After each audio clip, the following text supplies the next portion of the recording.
Hey everyone, it's Kyle, Azora Hype, and welcome back for another episode of the Mandalorian Star Wars podcast. Today we will be joined by a very special guest. I am Kyle, and of course my co-host is the lovely Helen from the Clueless Fangirl. But today we are joined by Aziz from History of Westeros, who has also been watching the Mandalorian and enjoying it as well. What's Hey going y'all, on, Aziz? I'm glad to be here. Thanks for having me. I'm really loving The Mandalorian. I grew up with Star Wars, and as I love to do over on History of Westeros, we love to dig into backstory and world building, and there is quite a lot here with The Mandalorian, and so that's one thing that's really drawn me in. I was already a Star Wars fan, so that I would have watched it no matter what, but really loving it in particular. So yeah, I'm excited to talk about it. Thanks for having me, all. And we've been chatting about it behind the scenes on Facebook and kind of just discussing the episode and stuff like that. So it'll be fun to kind of get your impressions and whatnot. But of course, also my lovely co-host Helen. We call her Germany. What's Hey, going on, Germany. Germany? This is the way. Oh, we're starting with the new one-liners. I thought I Have Spoken was great, but now we have This Is the Way, and we have a competition. Yeah, and the most popular character of the whole And show let me- doesn't even have a line yet. I mean, what? Just coo.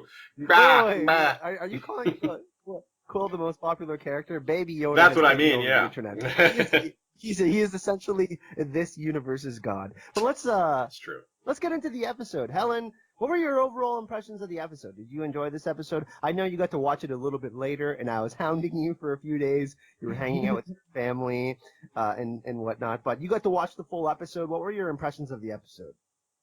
So, it was actually out of the three, which is not that much, but it was my favorite so far. Yeah, Right on. visually and yeah, everything we got from there, especially all the Mandalorian law and their code of honor and everything. Yeah, very interesting. Loved it. 10 Yeah. out of 10. 10 out of Again. 10. Wow. We don't get that often out of you, which is to say that this episode actually is really good. Yeah, I thought the same. But what did you think? Is he's like the second episode, people were kind of taking a couple shots at it. It was only, I believe, 30 minutes long in totality. Then we had the first episode, we were kind of just dropped in learning about the characters. Your kind of typical pilot where, you're just getting to know the world and the universe a little bit. But this one kind of took us a little bit further as far as like character development, especially Mandalorian lore. We kind of got to see like the code of ethics of the Mandalorian. Yeah, I totally agree. I really liked the episode, and for me, Star Wars has always been, there's certain things about it that are kind of consistent. Well, there's a lot of things about it that are consistent, and some of those are things that I wouldn't bother to criticize because it's just the way they do it. Like a lot of times with the way they do action, it's really fun, it's stylish, but it isn't necessarily realistic. But I don't care. I mean, the vast majority of all action on all, in any sort of TV show or movie isn't very realistic. So I really don't get into complaining about that. And I just like how they do it. But like you said, the world building and the lore and the backstory, that's something that the movies don't have as much time as I would like to get into, because I love that stuff, and they usually can just tease little bits of it, and they do a good job with the movies in terms of like publishing extra material, like books and things that explain more of the backstory. Yeah, Comics as exactly. well, There's yeah. books and everything, so they cover it. It's just not, they can't fit it all in the movie though. So the TV show allows them to add more of that, to more backstory, more filling the world out, and more focus on a smaller group of characters, because the movies tend to have a large cast, and this is more on a smaller scale, which I really like. We get to focus more on things, and they get more time. You get to like look at these landscapes, and there's more time without dialogue, where they're just kind of walking through the desert, and it's beautiful. And you don't have time for that in a big budget movie. You can't just have like Rey trekking through the desert for several minutes. You can show it, but not. Yeah. Yeah, if you're only getting like 2.5 hours or something, it's a little bit difficult to kind of achieve Absolutely. that. Let's actually talk a little bit about this, because this is actually a great topic, I think, to kind of enter our discussion. And we can talk a little bit about the director of the episode, Deborah Chow, because she's going to be directing the Obi-Wan series too, and a lot of people took on Twitter. I believe it was trending within like the first 4 or 5 hours.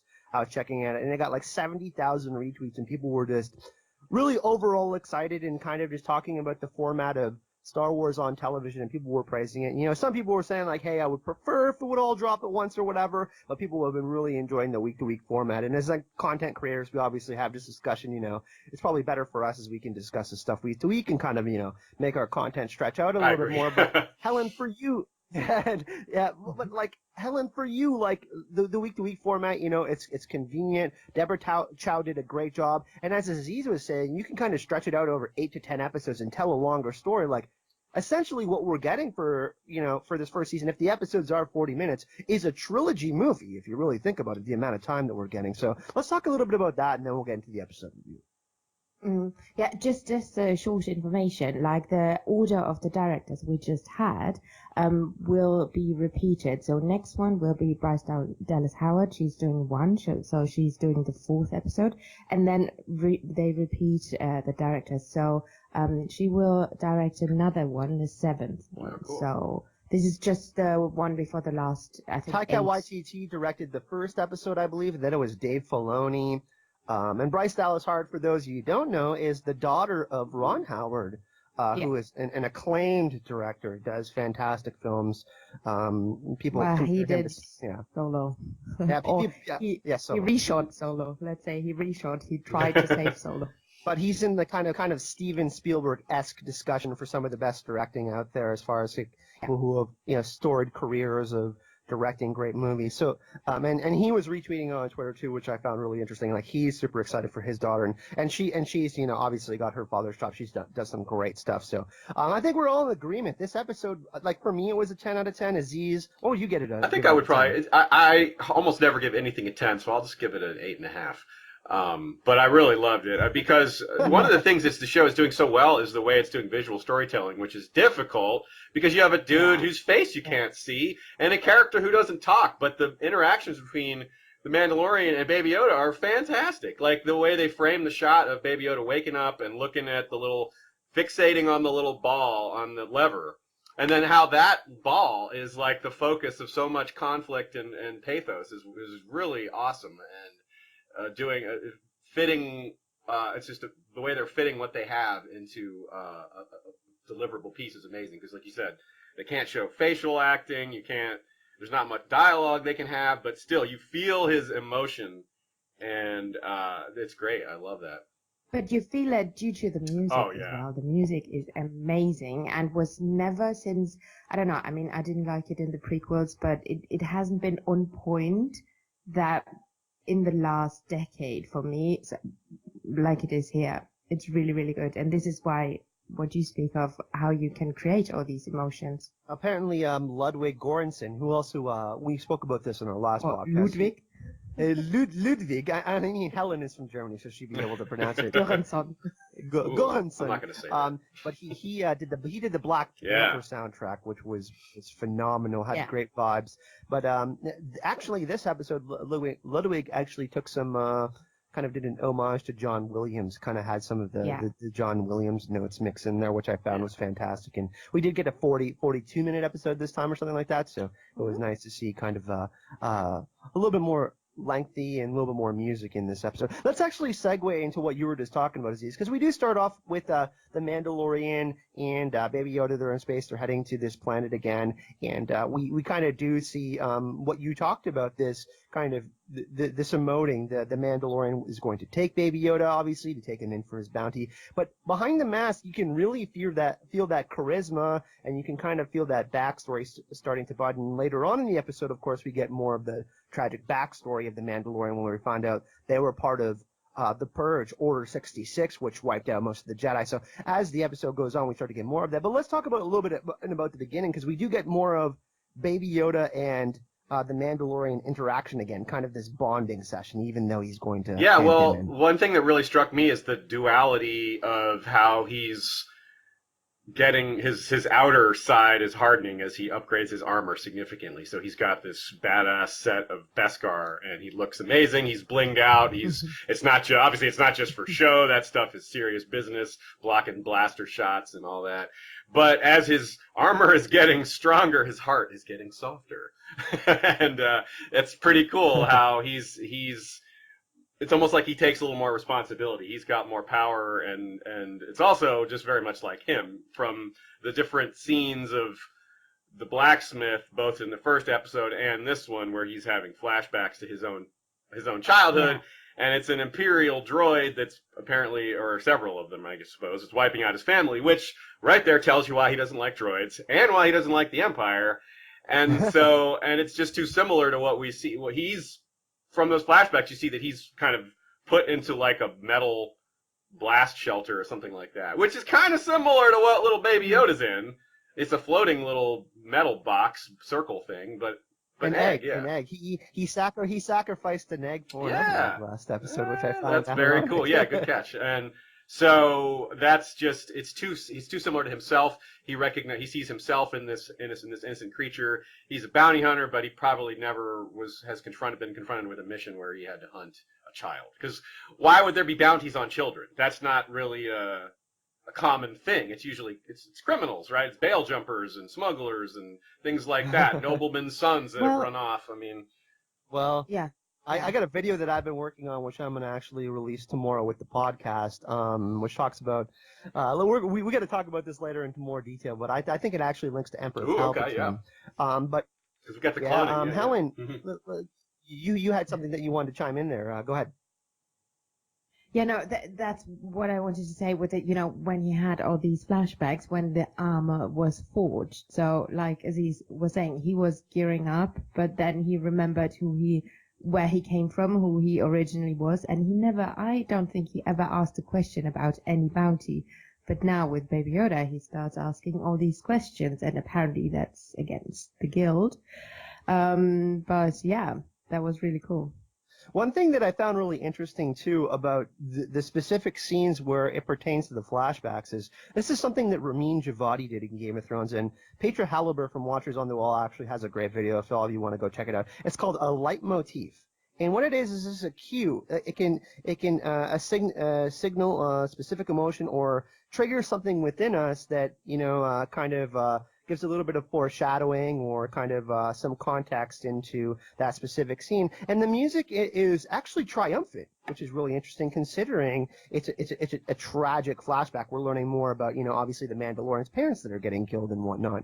And I think relating to this scene, which I find really interesting, is when he gets the Beskar steel, it's so much Beskar steel that he questions.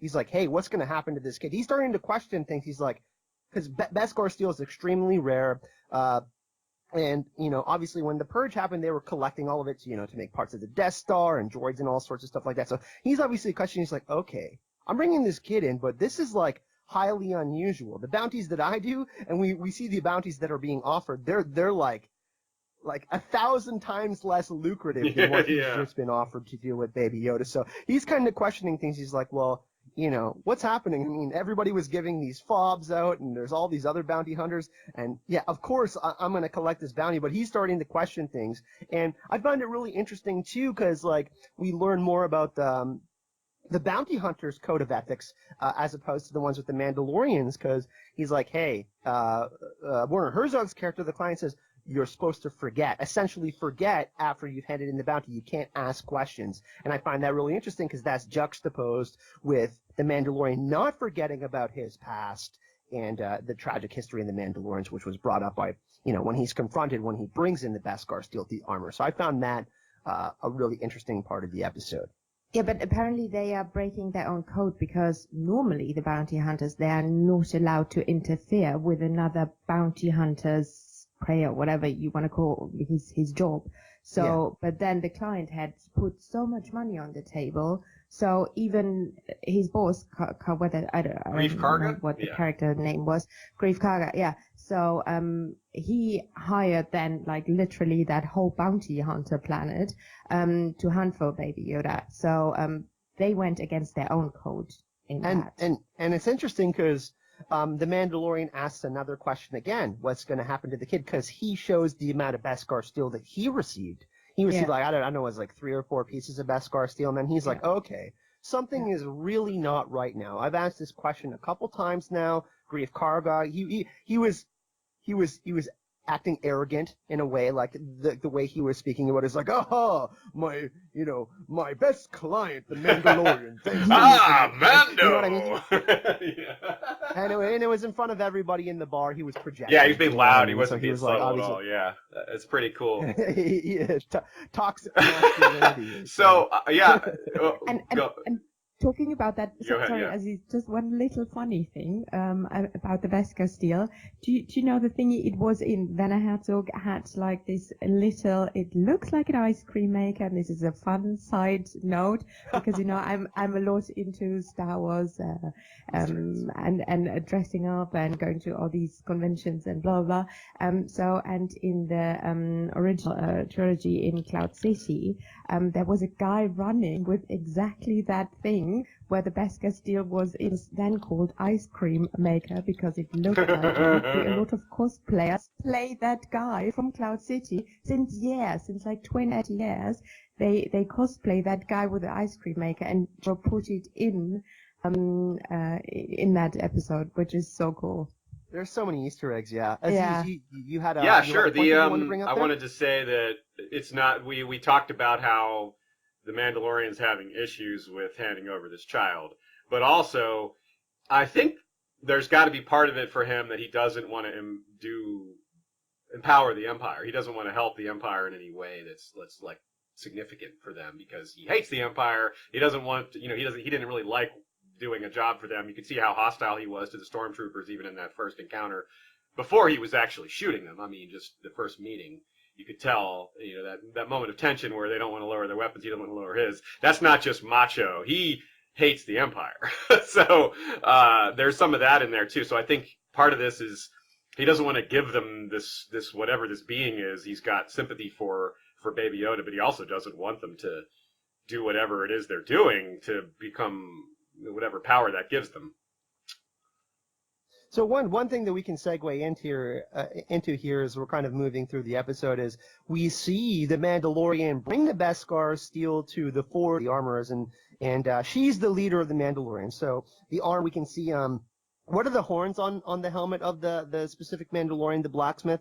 Helen, I can't remember the horns, but she's their leader, and we can see as the Mandalorian is passing through the hall, we see the symbol of the mythosaur again, which I want to talk about. But the Mandalorians are sitting there judging him, and we see a character named Paz, who's actually, funny enough, this was a cameo by Jon Favreau in this episode. That was who played Paz in this episode, confronts the Mandalorian and essentially says, hey, you're taking dirty money from the Empire. This is why we're in hiding. We can only go up one at a time. We're down here because of them. They wiped us out for this. And that's when we get that confrontation. So, Helen, let's speak a little bit about that because that's actually connecting to what Aziz just talked about.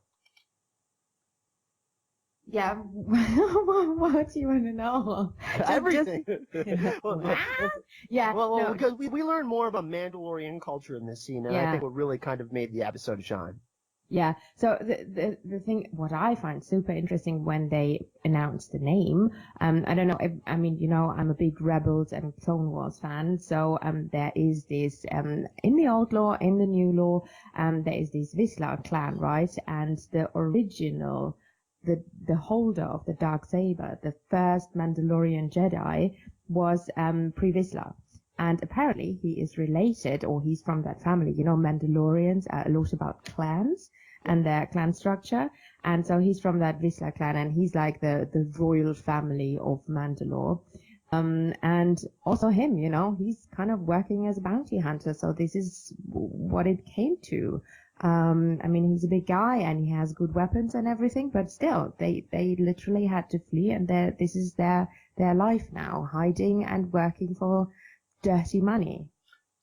It's so interesting because we see the Beskar steel, but it also has the symbol of the Empire on the Beskar steel, which in turn is let's say if we lived in the United States, I don't want to bring up a hot topic here, but imagine if Donald Trump was on the dollar. Would people feel like it was a lesser value because he was on the dollar? That's kind of the argument I want to make here. And I feel that's the way the Mandalorians feel about the Beskar steel because it has the empowerment symbol of the imperialist. And I think that they don't yes, they're happy to get it because they need to survive, but they would rather, not get payment from the Empire because of the history of them clashing. So I found that scene really interesting. Aziz, let's talk a little bit about the flashback, because we see the super droid. It's like the super Hulk droid that kills the Mandalorian's parents, and oh my God, the battle droid is scary. And we see that the Mandalorians are essentially getting slaughtered on Mandalore, and we see he eventually gets saved. We don't see that scene because they cut it off. They're eventually going to reveal that, I think.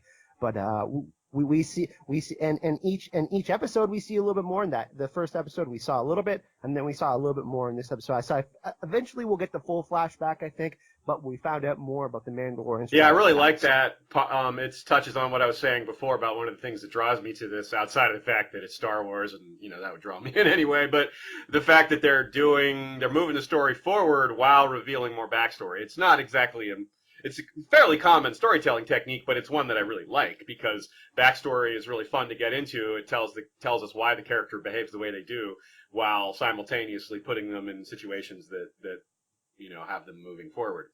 And for the Mandalorian, like you said, there was some disagreement there in their covert, as he called it. But the leader, the blacksmith, had more of a Zen attitude about it. Some of them were upset that he was working with the Empire, and others, but she seemed to have more of a, well, he's not, we got to do what we got to do, and it's important to recover the Beskar. This metal isn't, like you said, the dollar example is pretty good, but it's even stronger than that, I think, in this case, because the Beskar is, it's quasi-religious to them, or at least culturally significant, because it's unique. As we know, it was designed to help fight the Jedi, so it's been around a long time, and it's a big part of who they are. And so it is like recovering an artifact almost, or a piece of an artifact. So it's the working with the Empire is a gray area, because yes, you're working with the people that wiped you out, but B, you're doing it to recover your cultural heritage, that's why it's a gray area, because hey, that's a good thing and a bad thing together. And I think the blacksmith seems to be cool with it, and the rest of them took their lead from her. Like you said, Jon Favreau's character, he was aggressive, tries to pull the Mandalorian's helmet off, which is clearly a no-no. That's a big insult or a big statement on. And she references that. She says, "Hey, have you ever taken off your helmet?" And he says, "Never." So I found that really interesting too. Just some context, by the way. Beskar steel can only be mined on Mandalore and its moon Concordia, and we can kind of assume that the Empire got most of it. The Death Star happened, and they were using it to build their giant death ray and stuff like that. This metal was incredibly. It's incredibly it's kind of like adamantium for Wolverine. It's something that is like extra. We see the it's blast. It's Valyrian steel for Star Wars. Yeah. I could not. Yeah, I could not do that. But it's super interesting, because taking off the helmet was not always a thing. Because in Clone Wars and Rebels, you see, like, Sabine Wren, for example, or like a lot of them, they always took off the helmet. I mean, yes, when they were fighting, they were using it. But I think this also shows where they are at now, that they are now fully embracing their warlike culture and don't want to be, like the soft, normal people living in a peaceful planet, because Mandalore was peaceful for a while. Yeah. In the Clone Wars, and they didn't want to fight with the Jedi. They didn't with the Republic nor with the Jedi. They just wanted to be out of both and just do their own thing. And so this is really interesting that now they are not taking off their helmets. I have a theory with regard to that, if I could indulge y'all for just a second. Yeah, I was actually just going to chime in on that. Okay, Go ahead, Aziz. I have something. Cool. We may be on the same track. I don't think this is a particularly out there theory. I think this is just mostly connecting dots. So I imagine I'm not nearly the first one to think of this. Although there's always a chance that there's something that contradicts this entirely. We'll see. Anyway, the theory is, as Helen was alluding to, there was a split in Mandalore culture way back when there was a pacifist movement that started in response to their whole planet being basically becoming unlivable, and they all have to live under domes because of all the war and destruction of ecology and all that. So the planet is totally messed up. And so the there was a peace faction and the war faction, the ones who wanted to continue the old ways, and those guys lost. The peace faction won out, and the warrior faction was exiled to the moon. And according to Star Wars lore, they died out on that moon. But we all know that's not very likely. They probably didn't die out. And I'm guessing our main character here is a member of those descendants of the war clan, the clan that wanted to keep, or not the clan, but the faction that wanted to keep the warrior ways. Yeah, Death Watch. Yeah, Death Watch. I think a lot of their family of the Vizsla clan was in Death Watch, so I think. So it makes sense that they would, as a way of being like, look, no, this is who we are. They would get more extreme and do things like never take their helmets off, something like that, you know.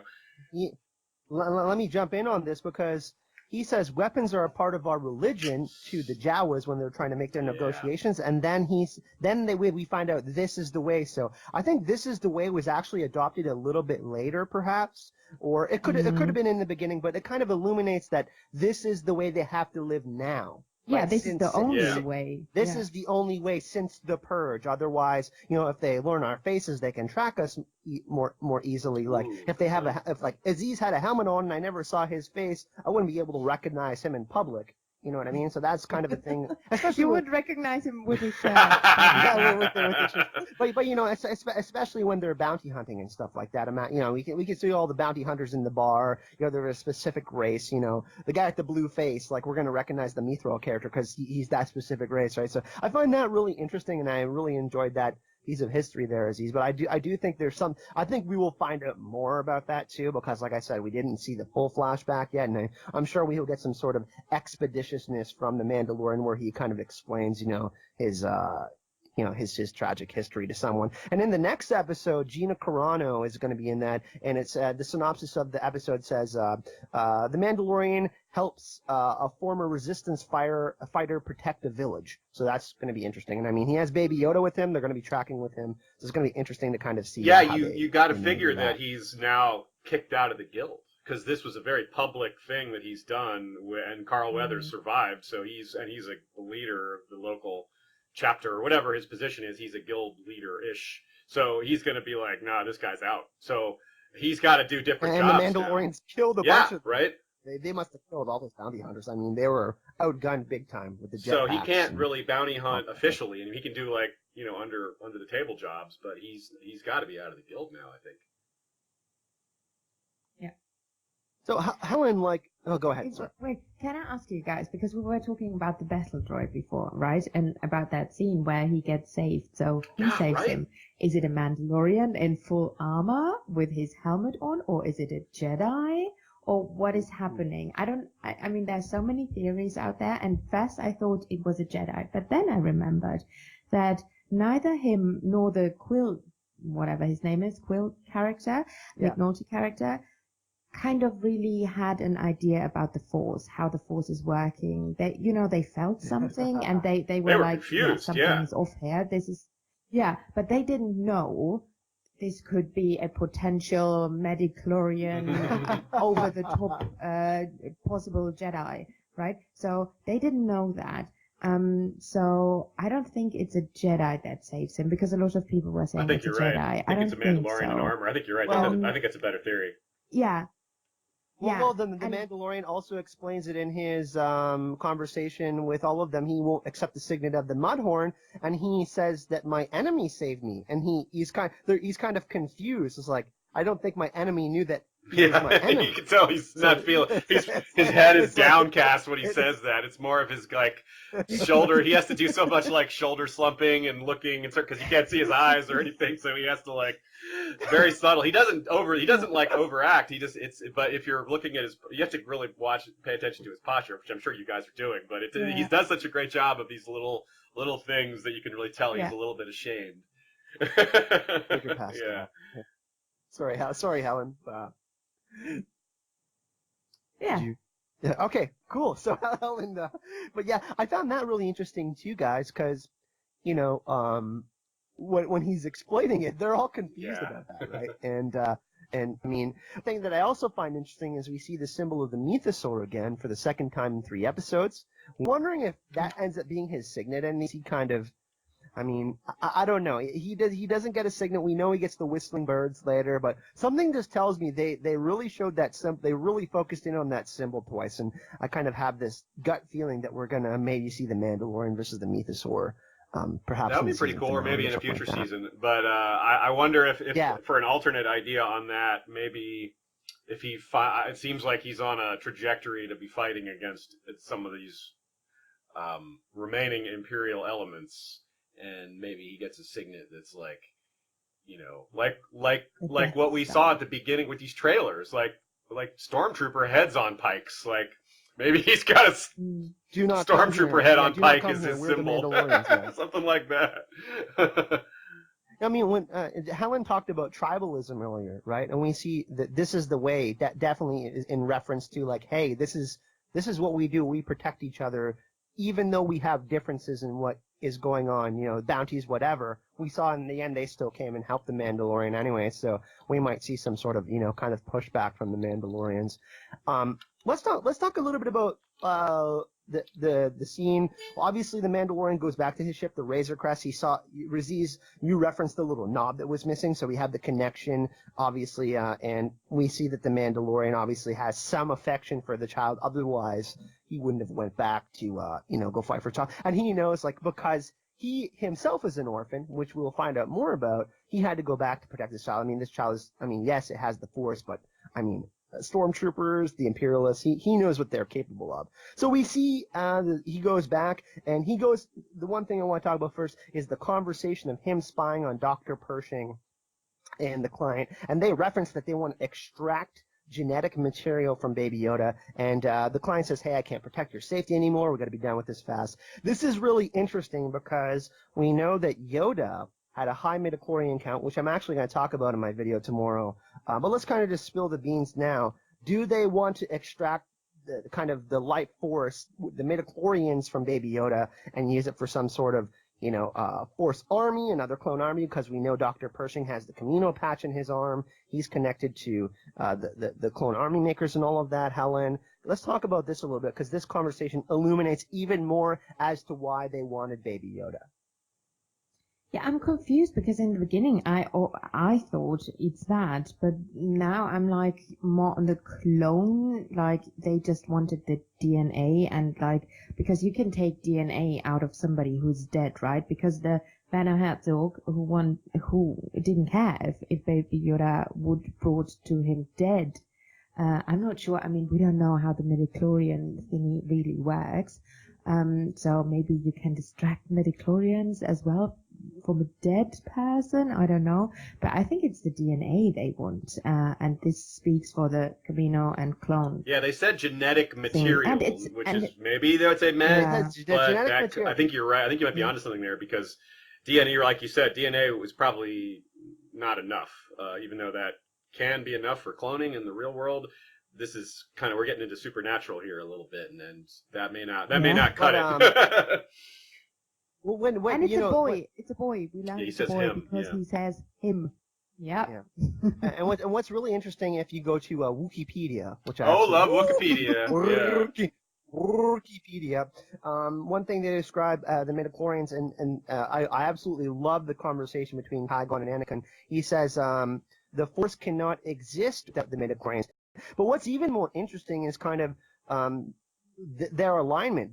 Like the client wants to kill the child, and Dr. Pershing is like, no. We see that later. He's like, oh, why are you here to kill the child? Like, he's legitimately scared that, like, the Mandalorian is there to assassinate. Yeah, there's some conflicting. It's meant to be conflicting, I think, because clearly IG-11 was ordered to kill it. A lot of these other, like the Trandoshans, were trying to kill it, or him. Now we know it's a him.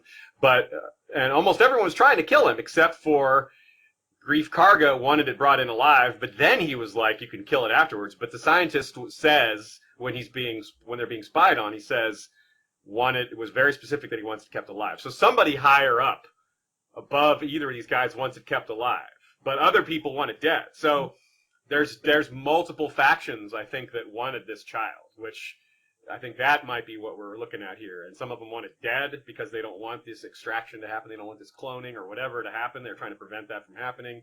And this other element specifically after cloning it or what something along those lines. So, Helen, we But you know haven't. that, Oh, sorry. Go yeah, ahead. yeah, and I think that goes very much along with the theme in. Do you remember in the original ones when, for example, Tarkin, and all the other Imperial officers tell Vader, "Oh, you and your weird religion of Jedi and the Force, and this is so. We don't care about that. We have Death Stars, and we have this, and we have weapons, and we care about politics and all that." And literally, just the Emperor. And obviously, I mean, rule of two, the Emperor and Vader cared that stuff. I mean, the Emperor cared for the political side as well. But you can see exactly what he said. So maybe there are two fractions. The ones who still, and this is for me, the Emperor is still alive and is behind this somehow. Because the Emperor would care about the Force side of this. The mythological side, and the other people like Thrawn or Tarkin-ish people. One of the guys is a Moth, we learn. Moff Gideon, played by Gene Moff Carlo Gideon. Yeah, that's gonna be Esposito, cool. we haven't So- seen yet. Yeah, love it. So he would care about the political side of this, right? So the political side might want them dead, and the other side might want them alive. So this is the Empire was always like that. Like, look at how the officers spoke to Darth Vader. And I mean, then they learned their lesson. But still, you can see. So maybe because he didn't have like an official So rank. let me- Darth Vader was just like, he was almost like a head priest or something. Whereas, like you said, some of these guys just didn't listen to him, but clearly not listening to him had a cost. And everybody knew he was best friends with the Empire, or not best friends, but you know what I mean. Tight with the Emperor, and being tight with the Emperor has its own sort of power in any system when the Emperor is so powerful. And like you said, the Sith stuff is really kept under wraps. Like Grand Moff Tarkin was Sheev Palpatine's one of his best friends when they were like the Academy, but he never knew that he had dark force powers. So yeah, he really kept that under wraps. So that's a great point. So let me throw out this theory out there. We see that Qui-Gon, Yoda, and Obi-Wan all have found some way to stay within the Force ghosts. What if? Because we hear, and if we go back to Emperor Palpatine telling the story of Darth Plagueis, Anakin, he talks about how Darth Plagueis basically learned how to cheat death. What if the dark side of the Force can't do the Force ghost stuff, and they have to because we see that Emperor Palpatine he's extending his life on. He talks about unnatural things. What if the dark side can't do that, and that's why he needs the midichlorians or whatever this Force is? This could lead to perhaps, maybe if Emperor Palpatine is still pulling things behind the strings, which I think we're going to find out in The Rise of Skywalker. It's pretty much confirmed he's going to be in the movie. But this could lead to why they would want to extract this genetic stuff from the child, because Emperor Palpatine has been weakened and he needs to kind of like replenish himself, right? And we see Baby Yoda try to use healing power, which is like the one thing besides stopping the Mudhorn he tries to use healing, but which is apparently that's really rare, right? Like force it's healing rare. is Yeah. okay. And so he's a baby, and he's doing this Yaddle, rare power, so and that's really something. And Yaddle was to have known to have this kind of power, and the only other two characters of Yoda species who are in canon were known to be Jedi Grand Masters. So really, really interesting that this child may have some Force healing powers, and obviously it nearly took on a Mudhorn, and it's a baby, 50 years old. And like you say, there's a lot of potential there. None of it's confirmed, but you got cloning, you got some power or orders coming from way, way up top, which could point to someone like the Emperor. And like Helen said, the only people interested in the Force are like the Emperor. Darth Vader's gone, so it's got to be the Emperor. I mean, as far as we know, it could be somebody else, but he makes sense. Look at how bad those stormtroopers look too. Is he's like they don't look like. I mean, the Empire doesn't look like they're all powerful right now. They look like they're in rough shape. So maybe they're trying to kind of make a comeback. You know what I mean? That's the other thing I really like about the world building here is the like she said, like the stormtroopers are kind of they're still out there. Like the Empire collapsed, but it's not like all those stormtroopers just dropped dead. It's not like all those regional governors and moffs and power structures just dropped dead. You got people that are trying to carve out new power centers and be like, hey, I'm gonna make my own new little miniature kingdom here. And that's also why you see people speaking Huttese and why the underworld is such a big part of the backstory, the background. It's not really thrust in our faces, but it's It hovers over everything, and that's just a standard rule of the real world. When governments collapse, organized crime moves in and becomes really powerful, and the Hutts are the mafia bosses of the Star Wars world, and so of course it makes sense that they're particularly strong right now. Yeah, and even the currency and everything is still there, right? And I think the Mandalorian even says, I mean, he didn't want to accept the currency in the beginning, and he says, because this is 5 years after Return of the Jedi, right? So, I mean, the New Republic is formed, blah, blah, blah. Leia has taken her place in the government, etc. But he says, what does the New Republic even care about us? We are somewhere in the Outer Rim. This is like outlaw country, right? So like you said, I don't know if you guys read the Aftermath books, but this plays exactly with that theme. After the Empire fell, there were still reminiscent of the Empire. There were Moffs and other people and governors with Star Destroyers and everything. That were still in the galaxy. So it's not like at Endor everything collapsed and crashed. Some fled somewhere in other galaxies, and were not destroyed. Well, what's really interesting, Helen, is, Count Dooku was the second in command to Emperor Palpatine when he was doing the Order 66 stuff, and the Confederacy of Independent Systems had the Separatists, which were known to kind of have a conglomerate of people from the outer and mid rims. So I find it really interesting that them. I know, but I mean, we obviously see the they're doing the flashbacks.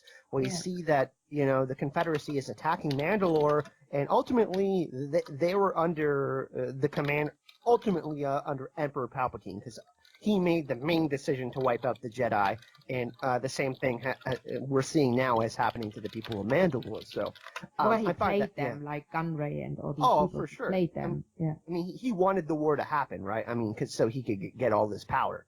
But I think it's really interesting that we're seeing the Outer Rim stuff, like people that don't necessarily know about the Force and some of these things that are going on, like Aziz just referenced. So I find it really interesting that we're starting to get, and I mean, we're only in episode 3, and we got a lot of this background already, and they're already signed on for a second season. So I expect it to only kind of ramp up as we get more episodes.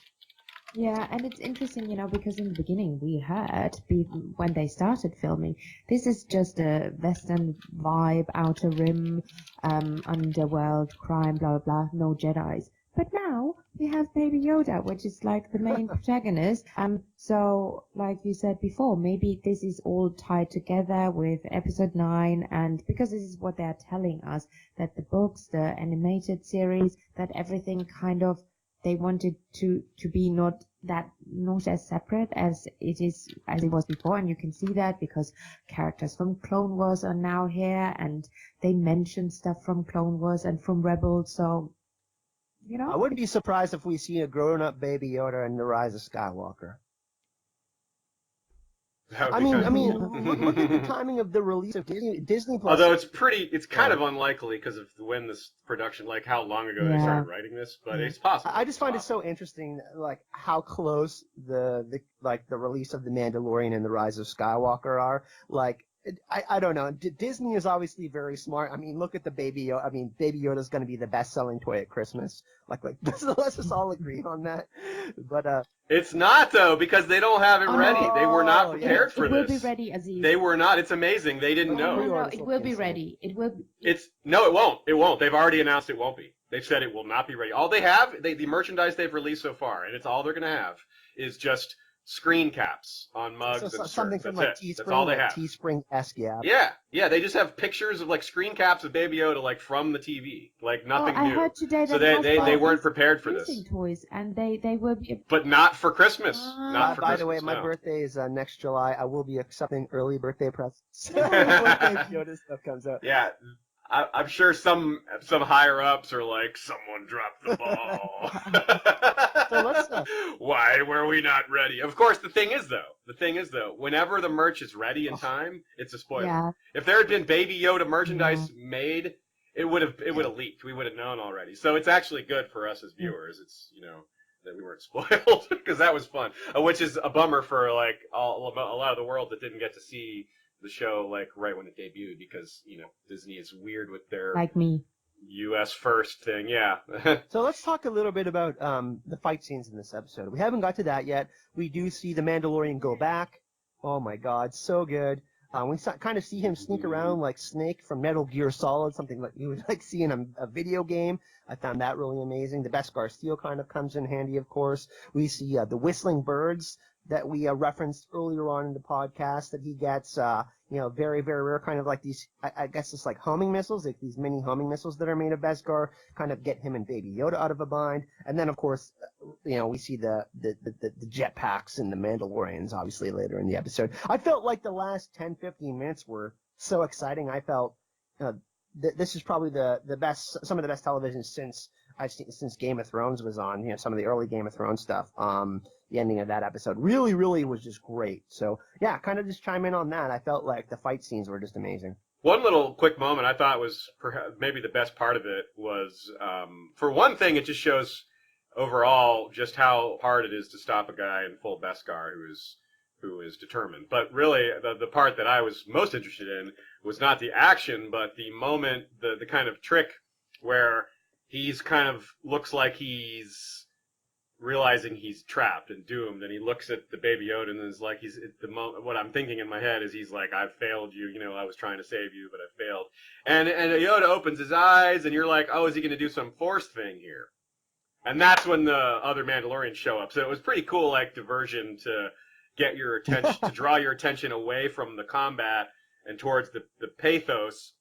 And then you're like, wait, maybe he could do something here. He could save the day. And then someone else saves the day, and it's pretty cool. Yeah, that was neat. Well, Helen, let's talk a little bit about this. This is a great point made by Aziz, because the Mandalorian would have died the Mudhorn would have killed him if it wasn't for Baby Yoda. Yeah. Right? The Mandalorian isn't like, Daenerys Targaryen with dragons. You know what I mean? Like, he can't just like, yes, he has a full suit of armor and all of that, but like, he's someone that is not like Darth Vader, like all powerful. No, he's vulnerable. He can be beaten. Yeah. And that's cool. Yeah. He's not a Rey, that's what I criticize, or because that's why I don't like the character of Rey, because like she's unbeatable apparently.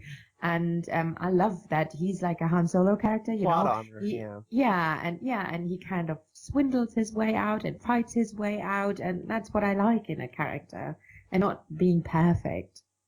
Like Kylo Ren, who's continually failing to. Yeah. That's a great point, Aziz, because at that moment too, you feel like the real connection that he has with that child. He's like, damn, like, I made this decision to save this child, and this is kind of what aligns with, I think, with the core values of what the Mandalorians believe in. We hear them talk about the foundlings. They're always reserving extra Beskar for the foundlings. We'll probably find out a little bit more about what that, how important the foundlings are to continually building their culture and obviously like replenishing their ranks, because their ranks are quite low. You know what I mean? So I think that was really interesting, and that was definitely something that they focused on. Like, I mean, the fight scene was amazing. You see him using his flamethrower and all sorts of stuff, but that was kind of the moment where, the emotion you felt there was like, damn, like that they're really, and even through a mask and a helmet, you could feel what the Mandalorian. Yeah, he wasn't like afraid for himself. He felt like I failed. Like, he wasn't scared of dying, because that's, like a warrior code kind of thing. Like, he's never been afraid of dying. You saw when he faced the Mudhorn, he's like, he knows he's going to die, but he wants to die with a weapon in hand like a darn Viking. He's like, I'm going to die with my knife in my hand. This knife is not going to save me, but I will die with my head, like facing my enemy. I won't be running away. I'll have my weapon in hand. It's very warrior code, and you kind of get into that. And so he's not afraid for himself. He's just like, I failed, damn it. That's the part that gets him. It's just similar to what he experienced too, Aziz, because his parents just put him in the bunker and they're like, we hope the droids don't find him. It's like the exact same destiny. He's like, damn, this child's going to experience the same destiny that I did, but we're going to die. Like, it's going to be worse. So I found And you wonder if that's like Helen said, if in his flashback it turns out a Mandalorian in armor saved him, then that's going to make this moment even cooler, because that's who just saved them all. It was more Mandalorians, so that's just, that would be really cool to wrap that circle. History repeats itself, Time is a flat circle. Even in the Star Wars universe. So me and Helen talk quite a bit. We're connected through Star Wars and Lord of the Rings, and Helen hadn't seen the rest of the episode yet, and I'm like, Helen, have you seen the episode yet? And she's like, no, just spoil it for me. So I called her and I told her about the ending of the episode, and in Helen, you were like, oh my God, I need to go watch it. But you were tell me your reaction to the ending scene, what your kind of impressions were, because we talked about it when you didn't get to see it, and now you got to see it for yourself. Yeah, epic. And it was literally just like the animated series. And I don't want to know how much that costed, but when they were all flying in with the jetpacks, that was so good. Like it was so good. And then him, when he was back in his ship, and then him saying like, I need one of these jetpacks. That was so cool. Like, I laughed, I cried, I love Baby Yoda. It's like a lot of different emotions, but especially that scene when they landed reminded me a lot of Clone Wars, of those Mandalorian scenes. That was really cool that you can now do it in a live action. It's so cool to how it's like the RPG feel to this game, which is not a negative thing at all. He starts out, he doesn't talk a lot. He's got helpful NPCs. He's slowly updating upgrading his gear. He's going on quests. It's very cool, and the music is awesome. Of course, that would be true either way, but yeah, now, and so that fits in really well with the whole RPG thing where, like, this is what happened. We're watching the episode, and one of my friends goes, why doesn't he have one of those? I gotta get me one of those. It was like 3 seconds before, and it's like, that's perfect. He's gonna upgrade his armor again and have a jetpack, and then he's gonna upgrade his ship, because they talk about how his ship is old. It's like, oh, you got that classic model, huh? So that's also been foreshadowed that he's going to eventually get a more modern ship. So it's just like very RPG. He's going to upgrade all his stuff. $15 million per episode. How much? By the way, 15. Oh wow! Yeah, no wonder there's 8. No wonder they're a little shorter. That's Game of Thrones. That's how much Blackwater cost. But that's the other funny thing too, is like so many of these big budget shows. They have they do a famous person and then kill them off in season 1, like Sean Bean, or in The Tudors they did that with Sam Neill, and Deadwood did that with Keith Carradine. It's a really common trope, but in this show it's just like a parade of famous people with cameos or or longer roles, which is just very much Star Wars, because all these people grew up watching Star Wars. You got what's his name, Horatio Sands, then Brian Posehn, then Werner Herzog. All these. Well, Werner Herzog didn't grow up watching Star Wars, but the other ones did. Brian Posehn did, and so did Horatio Sands, and so did Do you know what he said? Do you know what he said apparently to Favreau about the puppet, about Baby Yoda? Because this is what we were discussing before. That's why I don't like the prequels, because everything was CGI and all these aliens and literally just screen. And here now, Baby Yoda was a puppet. Most of it. I mean, mostly he was a puppet. I mean, when he ate that little animal, whatever that was, like a snake or whatever, the frog, I think that was partly CGI. But then it was a puppet, and apparently Herzog said to Favreau, "You're a coward if you would do this in CGI. This is not real filmmaking." And like people all over Twitter, and I saw like a gazillion people twittering about that. It's so cool. Yeah, and it's like, which is funny because that's what Jon Favreau's character calls the Mandalorian. He's like, he's a coward. It's like they throw that word around. It's a big deal. You know what I love so far about the Mandalorian, and this, I'm not trying to be negative about the Star Wars community, but I don't feel like there's been too much nitpicking about this so far. Yeah. I haven't, and I've been really active on Twitter. I've tried to go see as many different posts as I can, and I've seen other content. There's definitely content creators that are harping down on some of this stuff, but I feel like people are coming together for this show and really enjoying it. And yes, there are criticisms to be made, like the first 2 episodes didn't have a ton of character development, but this is like what you talked about, the format that we're getting. This is so different than a Star Wars movie. And we know that we're going to get this extended period of time. They're going to tell the whole story. That they have the money to continue making the show. And they know that it's going to have a season 2. They can be confident with that's a thing that a lot of showrunners face. The challenge of they don't know if they're going to get a next season, so they have to make the end of the season as if it might be the end of the show. and they don't have that problem here. So Cliffhangers and stuff like that. Yeah, but you know what, Kyle? I think the problem with the other, let's say, the toxic part of the Star Wars fandom is we grew up, like as he said in the beginning, we grew up with characters like Leia, Luke, Han, and we kind of feel they belong to us, and that's the problem. And here with the Mandalorian, you know, this is, I mean, just a few of the people, the hardcore people, watch the animated series. They know about Mandalore and all that. So, most people who watch it, like apparently 100 million clicks or downloads it had in the last weeks, which made it like most watched streaming show. Yeah, beating Stranger Things, that's no joke, right? Yeah, wow. Yeah.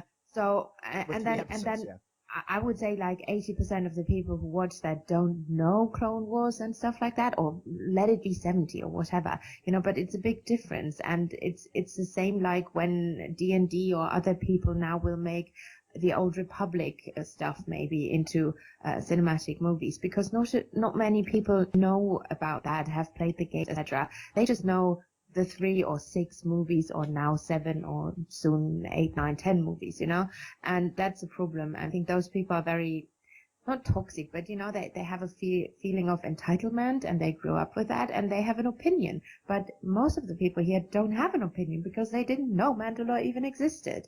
And I think that made it easier for this show. Good point. Yeah. No, go ahead. No, I was just saying good point. That's all. Yeah, I'm in agreement. I don't have much more to say on that. One of the other moments that's, you know, ironic is Grief Karga. He gets saved by the Beskar stealing. The Mandalorian shoots him in the chest, and he ends up getting saved by his bounty. So I found that really interesting. We know that there's going to be some sort of dispute there. I think Grief Karg is the only character whose name has been said aloud, because there's no name for Baby Yoda, there's no name for the Mandalorian, at least not said aloud. There's no name for the client. You know, Werner Herzog is just the client. The stormtroopers are stormtroopers. Quill's... Dr. Pershing. Oh, you're right. Okay, so we have a half name. We have a last name on him. And that's unusual, because that's like a regular, like, human name. Mentioned? Not yet, but he certainly will be. Oh. But, yeah, and then, like, none of the other Mandalorians have a name. It's just the blacksmith and the, you know, heavy infantry. Yeah, so that's kind of... Yeah. Quill, his name is, like, we know that's his name, but no one says that, you know? No. So it's kind of neat. It's got that's part of the old Western feel, I think, and the samurai movie feel, is that people are the characters kids, without names. Mm. And there's no doubt who they are. You know, it's not like, oh, who's that other guy that looks the same. You know? And I find that really interesting too, because it forces us to get to know them. You know what I mean? Not necessarily by name, but what they represent and how they carry themselves. I find that, you know, so far we've only got 3 episodes, and we'll learn to find out more of these quirks of each of these characters. But certainly we know a little bit about Quill and, you know, kind of his background. He was, you know, a laborer. You know, he was a slave. We're assuming, right, Hellman? And so we're gonna find, and I definitely think that we're gonna see him again. I mean, there's no way we don't see him again. I don't think he's too cool. No, we saw him in footage. We saw him in additional footage. I don't know from when, from Star Wars Celebration or whenever, where they showed some clips, and we haven't seen that footage yet. So he'll be back. And we haven't seen, well, like you said, in the next episode, Bryce Dallas Howard will be directing it. Gina Carano will be in the episode, and she's fantastic. She's been super excited and kind of hyping it up like everybody else. As I would if I was in the show.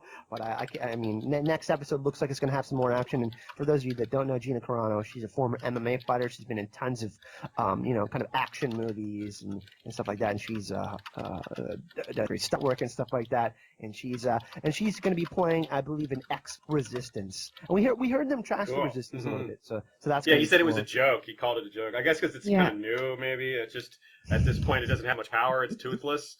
But apparently, obviously, by the time Force Awakens comes, it's become a lot more powerful. Only to then become, weak again. Thanks to that strange super weapon.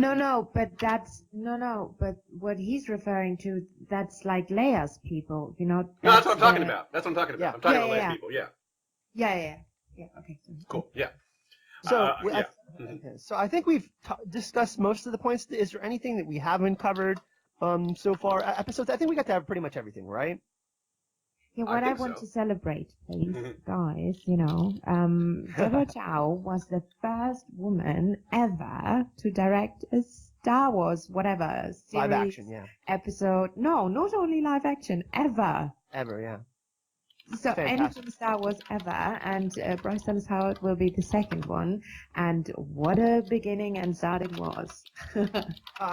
Like you said, she's going to be back to direct another episode. She's going to be directing Obi-Wan, and also it's now known that Jon Favreau and Dave Filoni will be advisors and will be helping Deborah Chow on Obi-Wan.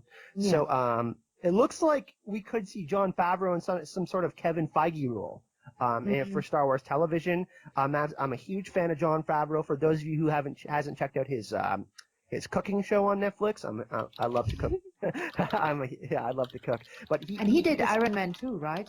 And I mean, he was just in the most recent Spider-Man movie. Happy, he's a fantastic actor. Like I said, he made his cameo in this episode, and Dave Filoni and him and George Lucas has even been on set and sang high praises for both of these guys. So I'm really excited. It seems like they're putting the right people into place, to continue this what seems to be extremely successful Mandalorian TV show. And like I said, it beat out Stranger Things already for, I think, that was it most downloaded television show, or like it's.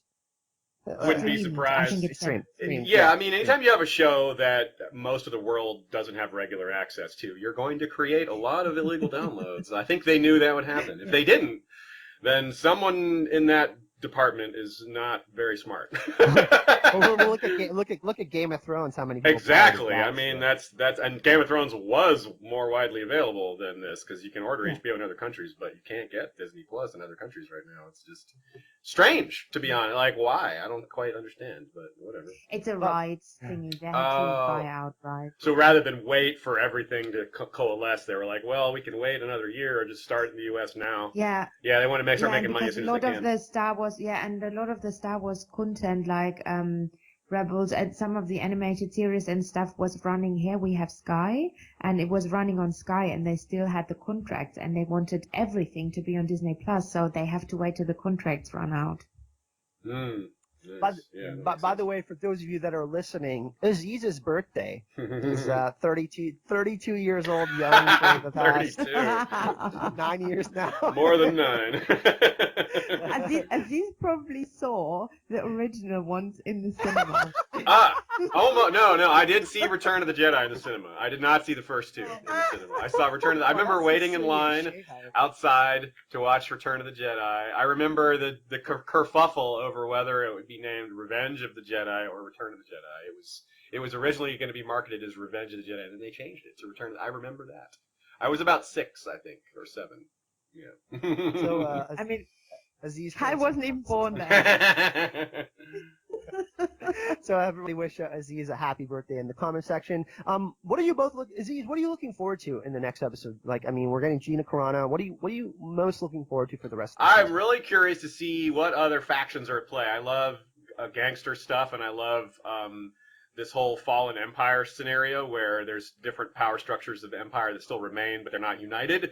So characters like the Client and this Giancarlo Esposito's character, whenever he appears, I'm really curious to see how they're going to explain the way things are. And just in general, I'm really looking forward to more Mandalorian backstory, not just the main character, but the Mandalorian culture and lore. Mandalorian lore. It just sounds so rolls off the tongue.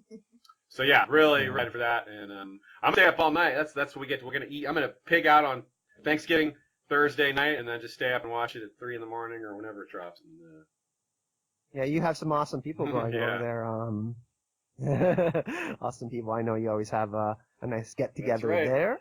So yeah.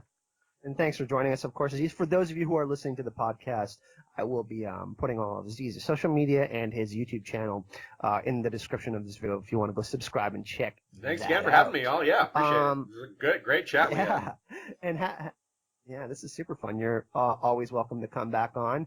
I mean, yeah, we love talking about Star Wars. Usually it's just me and Helen, but we're trying to have some fun guests on. Helen, what are you kind of most excited to see over the next couple of episodes? I want to learn more about this is the way. What is the way? No, and I wanted to tie in a lot into Clone Wars and Rebels. I hope to see the Darksaber. I mean, that now is with Bo-Katan, and maybe we will see that she's still alive. You know, like something can happen. She's still alive. You know, I want those interactions with other animated series, books, blah blah. I think I'm going to make a prediction. I have a feeling that we're going to get a character that recognizes Yoda's species and recognizes that knows about the Force. I think we have to get a character that knows about the Force, right? We got to get some sort of Jedi or something because, like we have Quill and we have the Mandalorian, which aren't quite like they know that something is different about it, but they're not quite sure. That's a good point. Yeah. Right? They're like, oh, someone's got to explain it. Like You're right. even the You're right. That's a client. great point. Yeah. So I think that we're going to find out more about that, especially with more powerful characters like Giancarlo Esposito's Moff Gideon. You know, if he's going to have some sort of like, you know, kind of elite guard around him per se, that'll be a little bit more difficult, you know, for the Mandalorian and his people to take on. We might see, you know, obviously some more warring going on, stuff like that. But really bright future for the Mandalorian. Wow, it's really taken off. People have really embraced it so far, and I think Disney Plus made made a great decision to launch it. Have kind of its flag. This is like the flagship TV show for Disney Plus, at least for right now, until it starts to get some of this Marvel stuff out.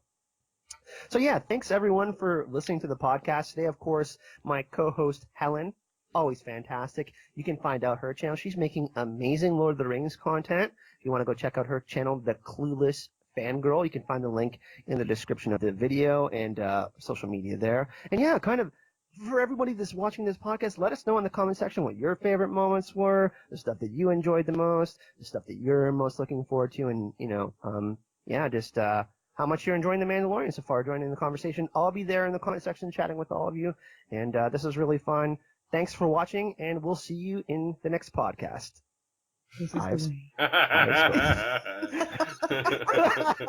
We're all saying, I have spoken. This is okay. Bye, everyone. That's a series.